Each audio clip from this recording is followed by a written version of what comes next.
not. And there is Sukha Sadhya, easily treatable and curable. Krutra Sadhya means, just like the word sounds, Krutra. You have to, it's harder. You have to work harder, but you can cure it. Yapya, which means you can't cure it, but you can manage it. And Asadhya, which means it's incurable. So in Ayurveda, we have 4, instead of 3, we have 4 different qualities of stuckness of the disease.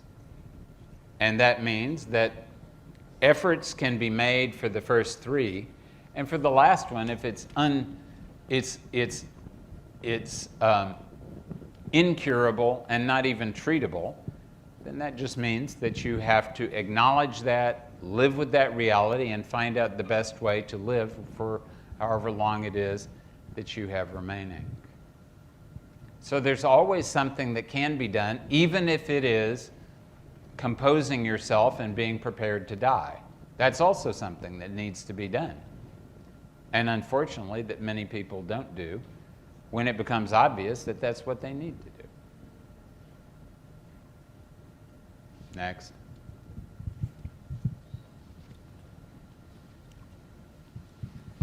I just want to understand easily the mapping between the Sattva, Rajas, Tamas and the Vata, Pitta, Shleshma connections. Well, it's a nice question.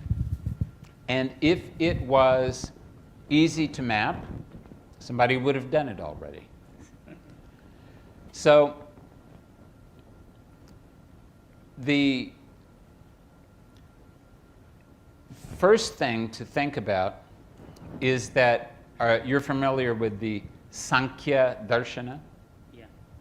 So according to Sankhya, we have Purusha, Prakriti, Mahat or Buddhi, Ahankara, and then Ahankara is divided into Sattva, Rajas, and Tamas. Yes. Vata, Pitta, and Kapha are much more stula. They're much more dense and solid and gross. And they exist at the level of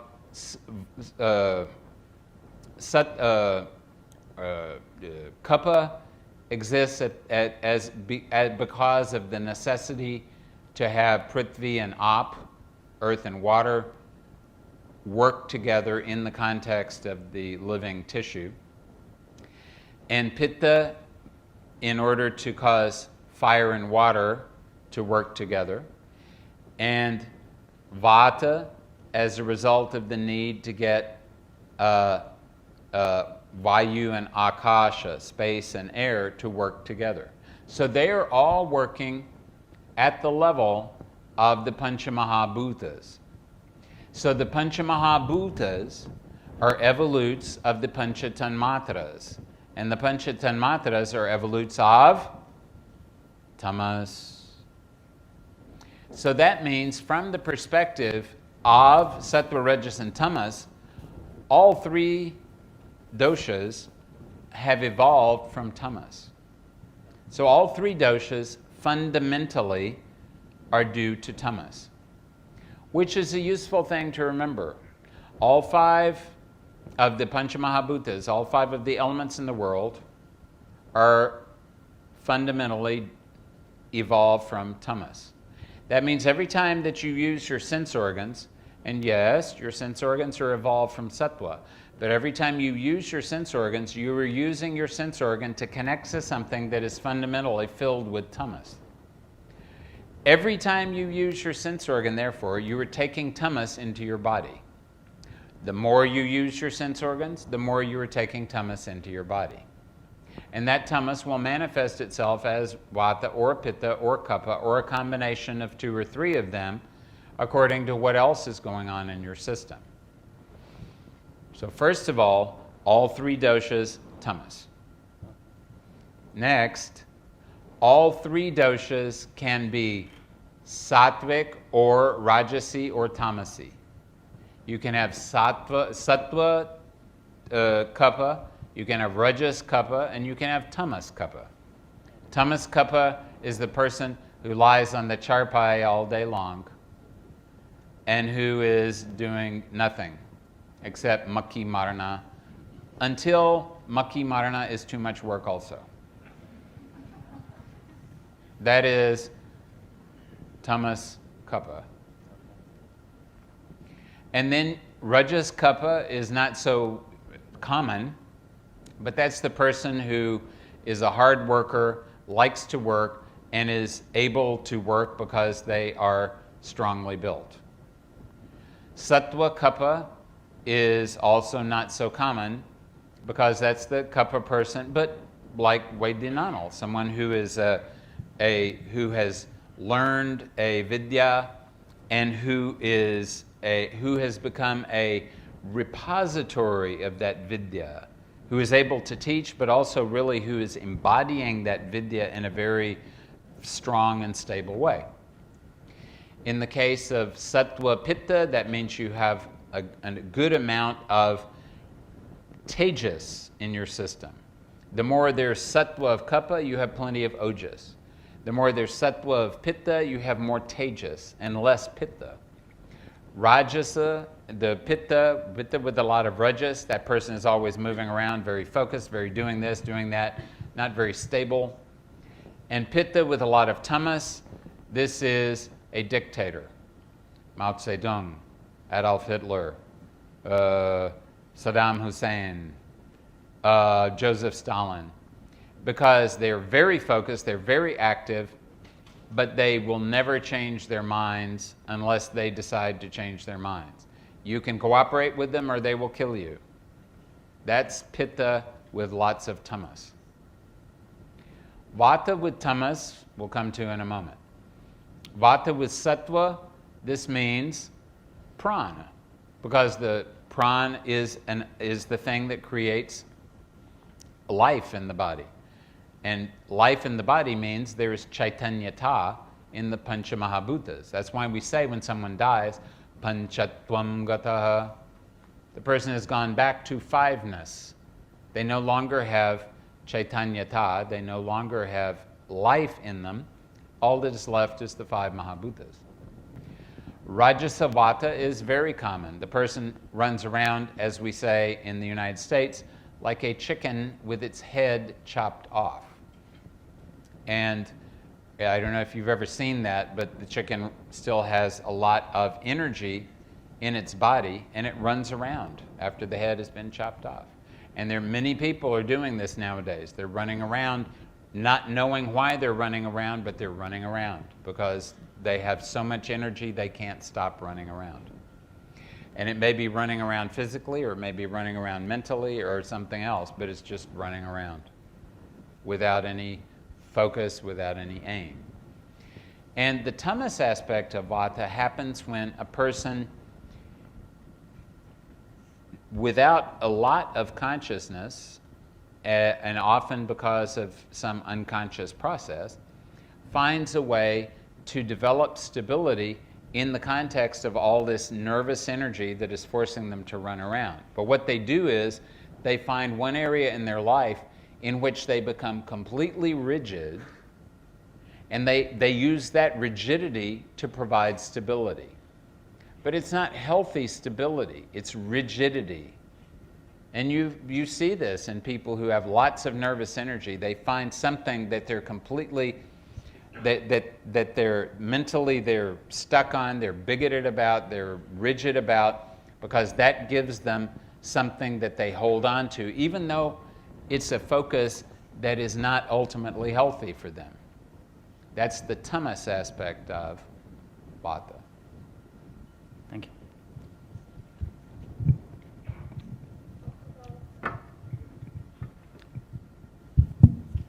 Can you talk about the role of breathing in regulating the degree to which the external environment around you impacts? Well, breathing is the one thing that we have to do several times every minute. Breathing is something that we sleep, periodically, we have to eat occasionally, but we have to breathe. So this is, practically speaking, the one thing that we can employ to influence ourselves on a moment-by-moment basis. And there are, if you study breathing carefully, you will find that there is a lot that you can do with your breathing. There is that extremely excellent science of breathing called Shiva Svoboda. Unfortunately, there are not very many good books about Svoboda, which is a sad thing because you would think that people would have understood that the employing Svoboda was a good thing. But in any event, the place to begin with is the concepts that are extremely basic. And the most basic concept is the more regular your breathing is, the more regular will be the circulation of the energy in your system, which means the more regular your system will be, which means the more balanced it will be, because the system likes to be balanced, and balance happens when there is regularity, when there is even movement of things that need to move evenly. So the first thing is pay attention to your breath. When it is no longer regular, regularize it again. Do not start off by holding your breath. Don't read something that says, hi, we'll do the pranayama where I inhale for 4, count of 4, and exhale for a count of 2, and hold for a count of 1. No, stop. Inhale to begin with for the same amount. Exhale to begin with for the same amount. Do not become complicated. Number 1 is regularity. Number 2 is depth. Always make sure that you are breathing down into your abdomen. It is very easy to breathe up here, but if you breathe up here, you will not be exchanging the gases that need to breathe, and you will not be balancing, you will not be basing, you will not be focusing your prana deep enough in your organism. Always breathe from this area down below your navel, in your abdomen. Breathe with the muscle that is meant for you to breathe with, which is your diaphragm. Breathe regularly, breathe deeply, and breathe slowly. We live in a very fast world, and the faster the world around goes, the faster the world around us is, the slower we have to be. So walking slowly, talking slowly, doing things slowly, this is a good way to increase the slow guna in your organism to counteract the fast guna outside. But if you do your work slowly, the boss is going to come and bitch at you. And why? Why should you listen to that? So do your work as fast as you have to, but breathe slowly. Do not hold your breath, do not restrain your breath, but keep slowing, keep your focus on slowing down your breath so it is slow as possible. It will be easier to slow down your breath if you are breathing deeply. It will be easier to breathe deeply if you're breathing regularly. Regularly, slowly, deeply. This is the place to begin. Thank you for asking that question. And now we have 5 minutes left, and during this time we're going to do something practical, which is to sing, because singing automatically encourages the prana to circulate properly. That's why for all this time we had the Vedas and the Puranas and everything else. And even if you don't have the Vedas and the Puranas, thank God we have people like Jnaneshwar Maharaj and Tukaram Babu and Maharshi Tulsidas, who have converted things from Sanskrit into the vernacular languages. And even if you're not interested in that stuff, we have all kinds of other music and songs. And even if you like, there's even, like Beju Baura, there is even good things that you can, Tum Ganga Ki Maujame Jamuna Kadara. So many beautiful things to sing. You don't have to waste your time paying for all of these words that you have to pay for. Instead, you can sing and not have to pay for it and have good results. And who better to sing for than Hanumanji, because he is the incarnation of Lord Shiva, which means at the least he will give you a good death, if not keep you alive as long as you need to be. But in addition to that, don't forget that he is also the son of the god of wind, which means he is the incarnation of prana himself. So if you worship Hanuman, basically what you're doing is worshiping your own prana and encouraging it to focus on Rama, which means the supreme reality, that it will not get diverted by anything else, and therefore good things will happen to you. Om Namah Shivaya. Therefore, repeat after me. Jaya Hanumana, Jaya Hanumana, Ati Ballavana, Ati Ballavana, Ramanam Rasiyare, Ramanam Rasiyare, Prabhu Manabasiyare, Prabhu Manabasiyare. Good. You're learning it very quickly. Let's not waste any more time. Jaya Hanumana, Ati Ballavana, Ramanam Rasiyare, Prabhu Manabasiyare. Jaya Hanumana, Ati Ballavana, Ramanam Rasiyare, Prabhu Manabasiyare. Jaya Hanumana, Ati Ballavana, Ramanam Rasiyare, Prabhu Manabasiyare. Jaya Hanumana, Ati Ballavana, Ramanam Rasiyare, Prabhu Manabasiyare. Jaya Hanumana, Ati Ballavana, Ramanam Rasiyare, Prabhu Manabasiyare.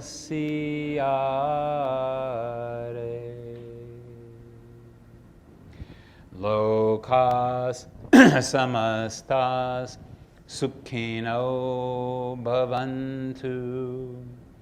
Lokas samastas sukhino bhavantu.